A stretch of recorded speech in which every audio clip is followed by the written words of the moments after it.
All right, this is getting really bizarre. We are all seem to be debating the size of the inaugural crowd like it was Benghazi and studying those aerial photos of the National Mall like the Zapruder film. The main thing I want to convey here is it's just not that important to the Trump presidency, to the media, and yet it's kind of like this escalating warfare. So as you know, President Trump drew a pretty big crowd, as I could see when I went down to the mall for his speech. The press then started putting up aerial photos from 2009, 2017.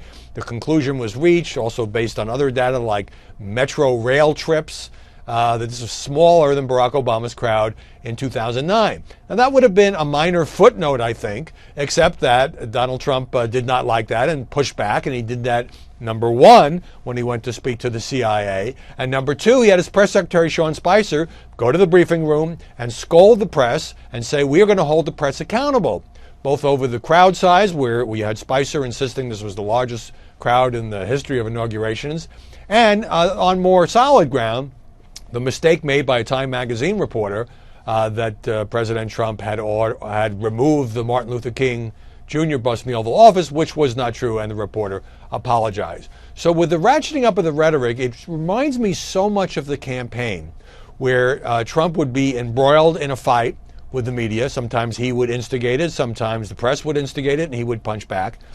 And then that would consume so much media oxygen, and we'd all be talking about that, and be all these, pundit panels. Did Trump go too far? What does this mean for the chilling effect on freedom of speech and all of that? And at the same time, no matter how much negative attention he got during these battles, these rhetorical broadsides, he would be dominating the news agenda, and that attention would not be going to other issues. It wouldn't be going to Hillary Clinton or Marco Rubio or Ted Cruz or you name it. And now we're seeing the same thing. And I don't think this whole fight is about the crowd size at all. I mean, sure, it's important to Trump. We know that from the rallies. Who cares ultimately? How important is that to the success or failure of the Trump presidency? I think this was the new administration laying down a marker that we are going to push back at the press when we think there is any unfair or distorted or exaggerated reporting at all. Reince Priebus almost said as much when he talked to Chris Wallace on Fox News Sunday, saying he believes this is an attempt by the press to delegitimize the Trump presidency. And Kellyanne Conway really got into it with Chuck Todd, and it turned so personal. And for me, I would say this is, the press needs to do its job, but why is so much journalistic firepower being devoted, even if they did blow up the issue, to this rather side question? This relatively minor question of how many people actually came to the National Mall. But secondly, it seems to me this is a proxy war. It's not really about the crowd size. It's really a big brushback pitch against the national media. Now, finally, when Trump does this sort of thing, or Sean Spicer or top White House aides, what they do, whether they plan to or not, is they take the focus off the fact that the new president was mending fences with the CIA during his visit. On Monday, President Trump withdrew from the Trans-Pacific Trade Partnership, and he also brought in a bunch of CEOs and corporate executives and talked about cutting regulations by 75%, he said.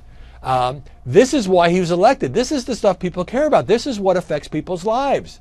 And yet, the big issue of the day was, well, how is Sean Spicer going to handle the press when he has his first official briefing? I mean, I'm fascinated by this stuff. It's great. It's like, the Romans in the Colosseum. It's great watching the combat. But for all you people out there who either voted for Trump or maybe you were Bernie Sanders supporters and didn't like the trade deals this country was involved in or are worried about the economy, all this ultimately is a sideshow. And I would be perfectly happy if somehow the two sides could work out a kind of a relationship. Doesn't mean that both sides aren't aggressive with each other.